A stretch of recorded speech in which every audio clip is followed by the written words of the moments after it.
मेरे प्यारे दोस्तों, आज केमिस्ट्री में आपका विशेष चीज सिखाने जा रहे हैं, तो ध्यान देना। विशेष चीज क्या होता है से मेरे वीडियो के अंत तक बने रहना, आपको पता चल जाएगा कि विशेष चीज क्या है। तो हम जो विशेष चीज सिखाने जा रहे हैं उसके थोड़ा सा चर्चा कर लेते हैं, क्या विशेष चीज है से। तो आपको जो बताने जा रहे हैं केमिस्ट्री में, शायद आपको पढ़े होंगे लेकिन आपको समझ में नहीं आता होगा कि किस तरीका से क्या है से। तो आपको हम इस वीडियो के माध्यम से अच्छा से समझा देंगे। ज़्यादा बात नहीं करना है, न ज़्यादा टाइम पास करना है। तो चलते हैं मेन टॉपिक पे। क्या टॉपिक है से, तो आपको सिखाएंगे क्या, तो बंधन के बारे में, नहीं बॉन्ड के बारे में।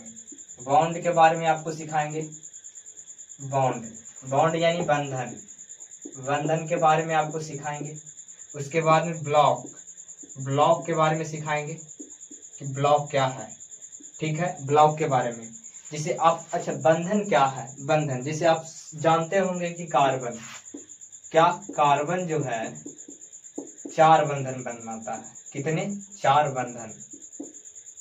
ये पता होगा कि कार्बन 4 बंधन बनाते हैं। क्या 4 बंधन बनाते हैं?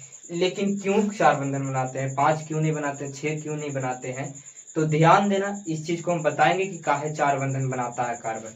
जैसे रह गया ऑक्सीजन, ऑक्सीजन जो हो गया, क्या ऑक्सीजन, ऑक्सीजन 2 बंधन बनाते हैं। कितने बंधन? 2 बंधन। तो जो 2 बंधन बनाते हैं, तो समझो 2 बंधन क्यों बनाते हैं, वो 6 क्यों नहीं बनाते हैं, 5 क्यों नहीं बनाते हैं। तो आपको बंधन के बारे में विशेष करके जानकारी देंगे कि बंधन कैसे बनता है, क्यों बनता है। कोई कोई पावर माइनस रहता है, किसी के पावर प्लस रहता है, तो धनात्मक रहता है, ऋणात्मक रहता है। तो कैसे हम समझें कि कौन तत्व धनात्मक है, कौन तत्व ऋणात्मक है। तो आपको इस बंधन से पता चल जाएगा कि कौन तत्व ऋणात्मक है और कौन तत्व धनात्मक है। तो आपको विशेष चीज सिखाने जा रहे हैं, तो मेरे वीडियो के अंत तक बने रहना, तो विशेष चीज सीखिएगा। अगर नहीं बनिएगा तो विशेष चीज छोड़ दीजिएगा। तो ध्यान देना, बने रहना। तो चलते हैं मेन टॉपिक पर, बात नहीं ज्यादा करेंगे, समझो। तो बंधन और ब्लॉक जानने के लिए आपको 2 चीज आना चाहिए। इलेक्ट्रॉनिक विन्यास आना चाहिए। इलेक्ट्रॉनिक विन्यास 2 तरीका से निकलता है। पहला जो निकलता है, समझ लो, एक कक्ष होता है। जैसे मान लो एक क्या है, कक्ष है, नाभि है। क्या है? नाभिक, नाभिक है, समझो क्या है, नाभिक है। ये जो नाभिक है, नाभिक में न्यूट्रॉन रहता है और प्रोटॉन रहता है, क्या स्थिर। प्रोटॉन पर +1 चार्ज रहता है, न्यूट्रॉन पर कोई चार्ज नहीं रहता है, जिसे हम कहते हैं उदासीन। क्या कहते हैं? उदासीन कहते हैं। और इसके बाहर में इलेक्ट्रॉन जो होता है भ्रमण करता है। इसके बाहर में इलेक्ट्रॉन जिस पर माइनस चार्ज रहता है, माइनस चार्ज रहता है। ये माइनस चार्ज है, ये प्लस चार्ज है। ये ऋणात्मक है, क्या है? ऋणात्मक। आई क्या है? धनात्मक। यानी धन आवेश रहेगा, इस पर ऋण आवेश रहेगा। इस पर क्या रहेगा? धन आवेश, और इस पर क्या रहेगा? ऋण आवेश। आई क्या रहेगा? उदासीन रहेगा। अगर हम कहें तो इस पर चार्ज रहेगा धनात्मक, इस पर देखो इस पर ऋणात्मक, और इस पर क्या रहेगा? धनात्मक रहेगा। क्या रहेगा? धनात्मक रहेगा। और ये जो रहेगा उदासीन रहेगा। ये क्या रहेगा? उदासीन रहेगा। समझना, उदासीन, तो समझ लेना उदासीन। अगर कहे न्यूट्रॉन पर चार्ज क्या होता है, तो उदासीन न्यूट्रॉन होते हैं। ठीक है। अगर कहे प्रोटॉन पर चार्ज क्या होता है, तो धनात्मक चार्ज होता है, +1 चार्ज। और इलेक्ट्रॉन पर -1 चार्ज होता है, वो ऋणात्मक होता है। तो ऋणात्मक कौन होगा? इलेक्ट्रॉन। धनात्मक कौन होगा? प्रोटॉन। ये क्या है? प्रोटॉन है। समझ लेना, ये क्या है? प्रोटॉन है, प्रोटॉन है। और ये क्या है? इलेक्ट्रॉन है, इलेक्ट्रॉन, इलेक्ट्रॉन है। और ये क्या है? न्यूट्रॉन है, न्यूट्रॉन। ये न्यूट्रॉन है, समझ लेना। ये क्या है? न्यूट्रॉन है। ये न्यूट्रॉन है, यानी कह सकते हैं क्या? न्यूट्रॉन है।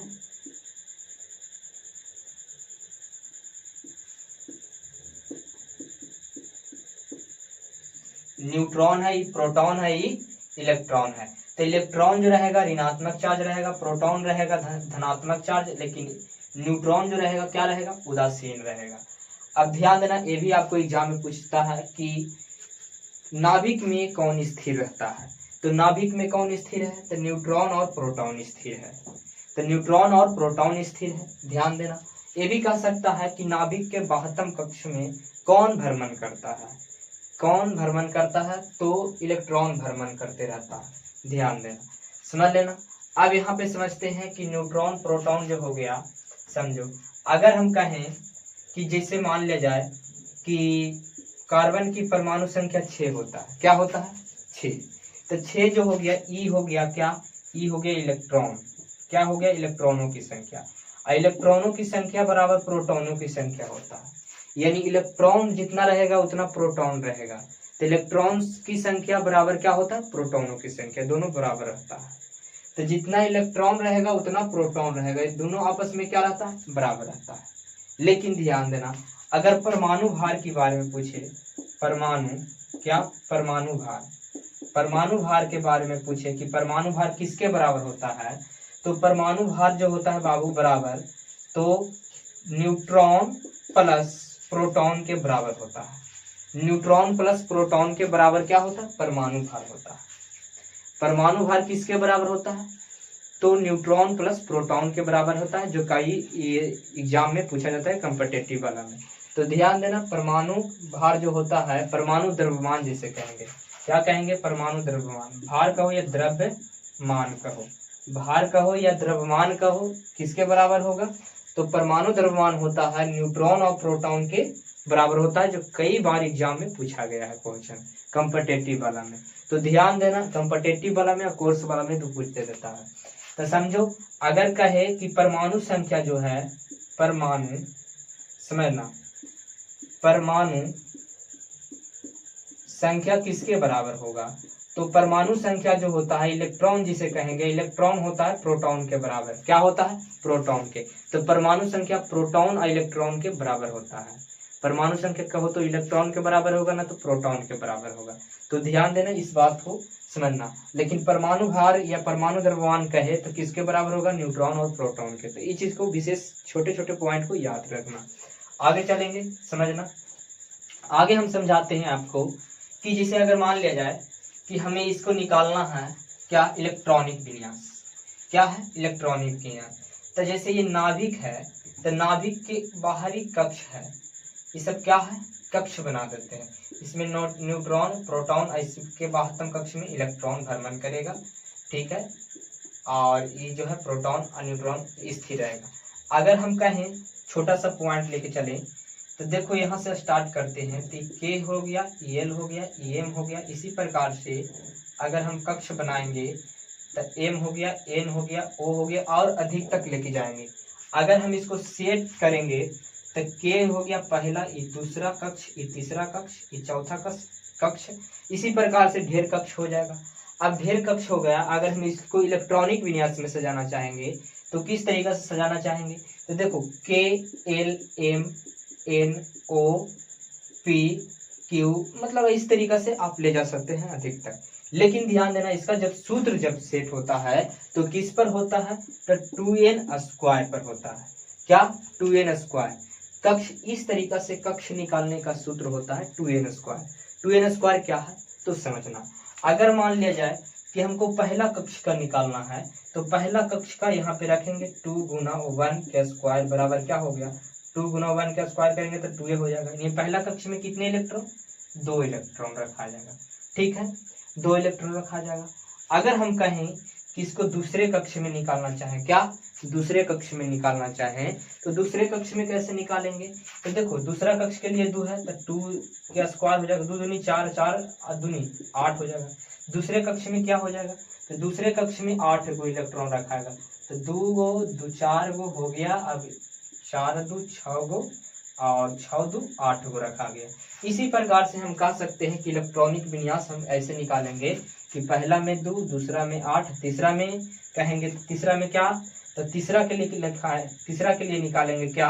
तो 3 का स्क्वायर करेंगे तो क्या हो जाएगा? 3 3 9, 9 दूनी 18। तीसरा में क्या हो जाएगा? 18 इलेक्ट्रॉन रखाएगा, तीसरा में 18।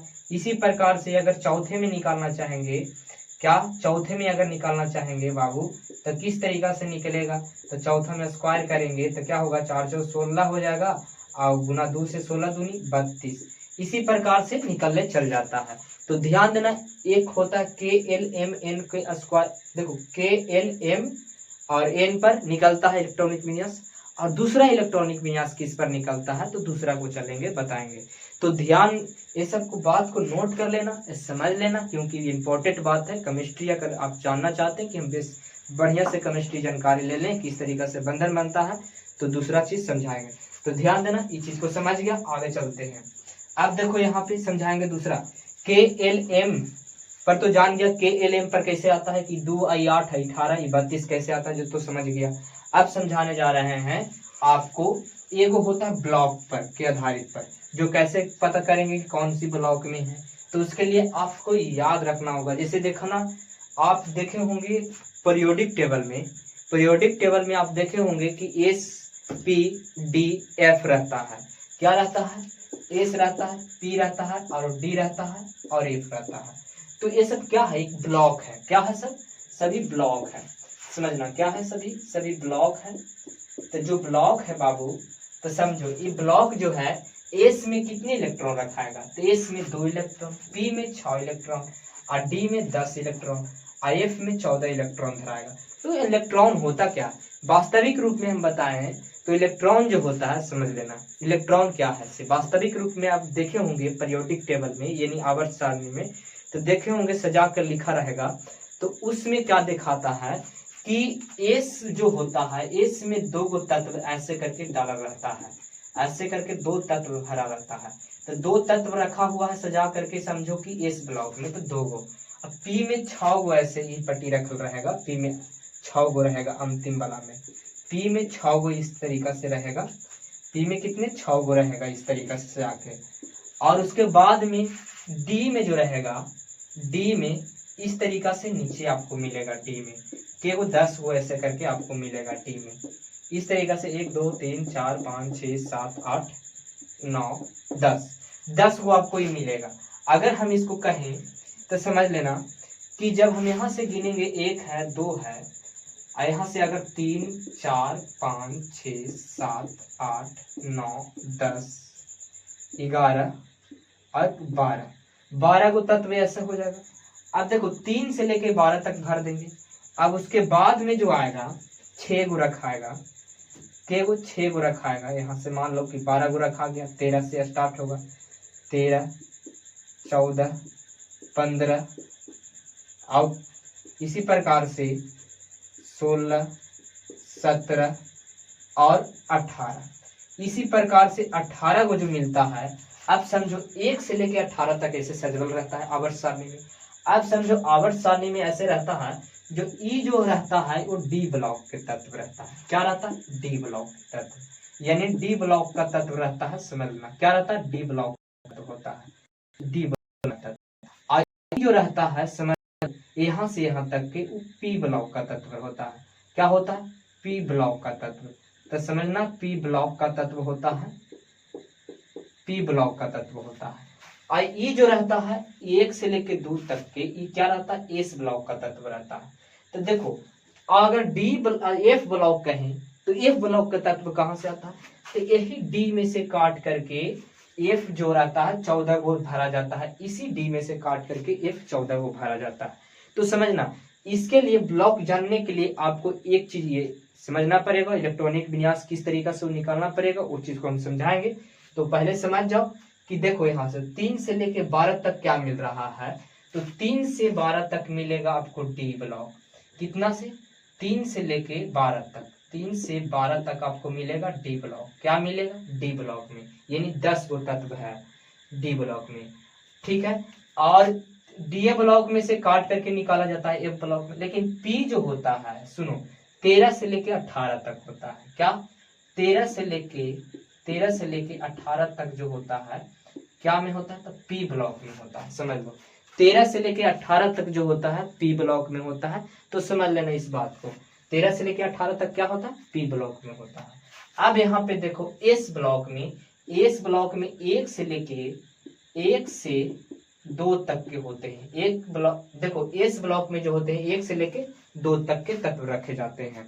तो ध्यान देना इस बात को, क्योंकि हम इस बात को हम लिखाएंगे भी। तो इसके पहले सबसे पहले इलेक्ट्रॉनिक विन्यास को आपको बता देते हैं। इलेक्ट्रॉनिक विन्यास इस पर कैसे तोड़ेंगे से तो इस चीज को मान लिया कि डी में कितने, तो डी में रहेगा 3 से लेके 12 तक के, और पी में रहेगा 13 से लेके 18 तक के, जबकि एस में रहेगा 1 से लेके 2 तक के।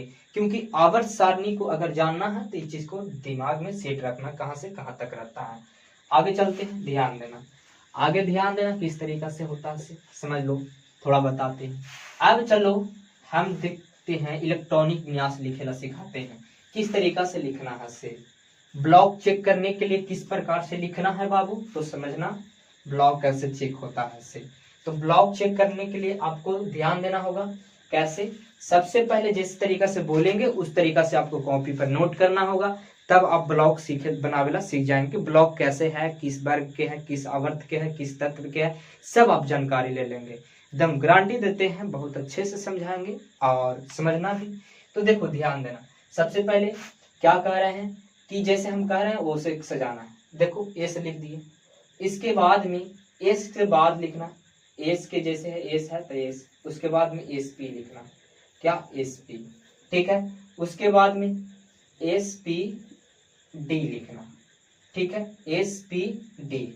उसके बाद में एस पी डी एफ लिखना, उसके बाद में S P D F, S P D F, S P D F, इस तरीका से सजा के लिखना। देखो कि वो 1 2 3 4 5 6 7 को, 7 को अगर हो जाता है तो छोड़ देना, ठीक है, 7 को अगर हो जाता है तो छोड़ देना। देखो 1 2 3 हो गया, 4 हो गया, 5 और 6 और 7 हो गया, 7 को हो गया। 7 का मतलब क्या हो गया कि आवर्त दर्शाने के लिए 7 को दर्शाए हैं, 7 को में सजाए हैं, क्योंकि आवर्त 7 को होते हैं, वर्ग कितने होते हैं 18 को होते हैं।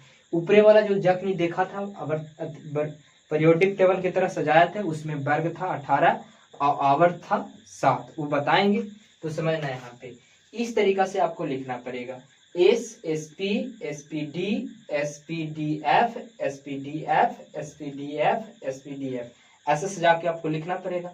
उसके बाद में आपको काटेला सिखाएंगे किस तरीका से कटता है इसे। तो स्टार्ट करते हैं, जब भी स्टार्ट करना तो ऐसे करके इधर के तीर के निशान देना। तो पहला एस, आप देखो यहाँ पे इस तरीका से काटना, हो गया, दूसरा कट गया। आप देखो इस तरीका से कटेगा, तीसरा एक पी कट जाएगा, क्या पी कट जाएगा, ठीक है। अब ई फिर 2 बार पी कटेगा इस तरीका से। अब जो कटेगा यहाँ से इस तरीका से कटेगा, समझ लो।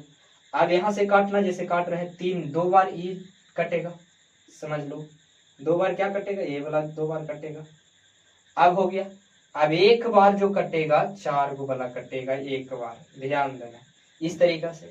आप देखो यहाँ पे इस तरीका से काटेंगे, कट गया, फिर इस तरीका से काटेंगे, फिर इस तरीका से काटेंगे, अब कट गया।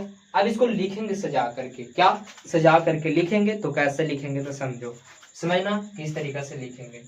आप देखो यहाँ पे 1 है तो 1 लिख दिए, अब एस वाला है तो एस वाला, अब फिर स्टार्ट हो रहा है कहाँ से, यहाँ से।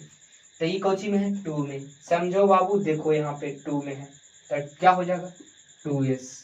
फिर क्या हो रहा है p है, तब p जो, अब देखो अब यहाँ से स्टार्ट ना होगा, फिर s, p से फिर s, फिर p से s, फिर d से, फिर p से, फिर ऐसे करके ऊपर से यहाँ से स्टार्ट हुआ, सब ऊपर से स्टार्ट हो रहा है। देखो यहाँ तीर के निशान, यहाँ से स्टार्ट हुआ, फिर अब यहाँ से स्टार्ट होगा, फिर अब यहाँ से स्टार्ट होगा, फिर अब यहाँ से स्टार्ट होगा, जैसे यहाँ से यहाँ तक खत्म हो गया, फिर अब यहाँ से स्टार्ट होगा, यहाँ से यहाँ तक खत्म हो गया, फिर यहाँ से स्टार्ट होगा, यहाँ से यहाँ तक खत्म हो गया, ऐसे लिखना है। तो देखो 1s 2s लिख दिए, यहाँ तक खत्म हो गया। अब यहाँ से स्टार्ट करेंगे तो क्या है p देखो तो कौन वाला लाइन में 2 में, तो क्या लिखेंगे 2p लिखेंगे, समझ लो।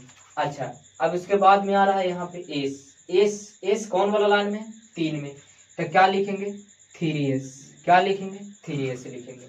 उसके बाद में यहाँ से तो खत्म हो गया, अब इसको स्टार्ट करेंगे तो क्या लिखेंगे p जो लिखेंगे, देखो p केवल वाला लाइन में है, p तीसरा लाइन में है, तो क्या लिखेंगे 3p लिखेंगे, समझो क्या लिखेंगे 3p। उसके बाद में यहाँ से स्टार्ट करो, देखो यहाँ पे आ गया, यहाँ पे जो आ गया ये क्या हो गया 4s, 4 पर s मिल रहा है तो 4s हो गया, 4s हो गया। उसके बाद में क्या हो जाएगा, अभी तो यहाँ तक खत्म हो गया, अब यहाँ से स्टार्ट करेंगे तो ई जो डी जो है कौन वाला लाइन में है, तो देखो डी जो है 3 वाला लाइन में, तो क्या लिखेंगे 3D लिखेंगे। क्या लिखेंगे? 3D। उसके बाद में P जो देखो कौन वाला लाइन में है तो 4P। क्या है? 4P। 4 वाला लाइन में है तो 4P हो जाएगा। उसके बाद में देखो E आ जाएगा, S कौन वाला लाइन में है? 5 में, तब 5S हो जाएगा। क्या हो जाएगा? 5S। तो 5S हो जाएगा। उसके बाद में देखो अब यहाँ पे देखो D कौन वाला में है तो 4 वाला में, तो 4D हो जाएगा। क्या हो जाएगा? 4D हो जाएगा। उसके बाद में देखो यहाँ पे P है, P कौन वाला में है? 5 में, तो क्या हो जाएगा? 5P हो जाएगा। ध्यान देना 5P हो जाएगा। उसके बाद में देखो यहाँ पे S लिखना है, S ऐसी लाइन में ना रहे हैं तो S लिखना है। S कौन वाला में? 6 वाला में, तो 6S हो जाएगा। उसके बाद में देखो यहाँ पे F आ रहा है, F कौन वाला लाइन में है बाबू? तो देखो F है जो 4 वाला लाइन में है, तो 4F लिख देंगे। उसके बाद में आ रहा है D कौन वाला में? 5 वाला में, तो 5D लिख देंगे। उसके बाद में P आ रहा है, P कौन वाला में आ रहा है? 6P आ रहा है, 6P। उसके बाद में S आ रहा है, 7S आ रहा है, 7S। क्या आ रहा है? 7S। इस तरीका से हो गया। अब यहाँ से लिखेंगे ये कौन वाला में आ रहा है बाबू? तो ये 5P में आ रहा है, 5F में, 5F लिख लेंगे। उसके बाद में 5F हो गया। उसके बाद में D 6 वाला में आ रहा है, तो 6D लिख देंगे। ठीक है। उसके बाद में P आ रहा है, P 7P। क्या? 7P। इसके बाद में 7P हो गया। उसके बाद में यहाँ से आ रहा है, क्या हो गया? 6F, 6F हो गया। उसके बाद में D हो गया, D कौन वाला में? 7D हो गया। उसके बाद में F, फिर क्या है? 7F। क्या हो गया? 7F हो गया। तो इस तरीका से आप इलेक्ट्रॉनिक विन्यास को सजा सकते हैं। अब यहाँ पे ध्यान दो कि हम कहे हैं, समझो, ये जो हो गया आपको इलेक्ट्रॉनिक विन्यास लिखने का ट्रिक। आपको हम बताए हैं कि S वाला में 2 इलेक्ट्रॉन यानी 2 तत्व रखाते हैं, P वाला में 6 तत्व रखाते हैं, उसी प्रकार से D वाला में 10 तत्व रखाते हैं, F वाला में 14 तत्वों को रखा जाता है। तो आप जहां जिस तरीका से इलेक्ट्रॉनिक विन्यास निकालना चाहते हैं अपने रख देंगे सजा के। ऐसे करके लिखेंगे 1S 2S 2P 3S 3P 4S 3D 4P 5S, ऐसे करके लिख। याद करने की कोई जरूरत नहीं है, आपको इस तरीका से हम बताए हैं, इस तरीका से आप बनाइएगा पैड मार्कर लेकर के, तो आप जरूरी जानकारी ले लीजिएगा। तो ध्यान देना। अब इसको हम इलेक्ट्रॉनिक विन्यास निकालना चाहते हैं। ठीक है, इलेक्ट्रॉनिक विन्यास तो नेक्स्ट वीडियो में आपको बताने जाएंगे, क्योंकि बहुत ज़्यादा लंबा वीडियो हो जाता है। ठीक है।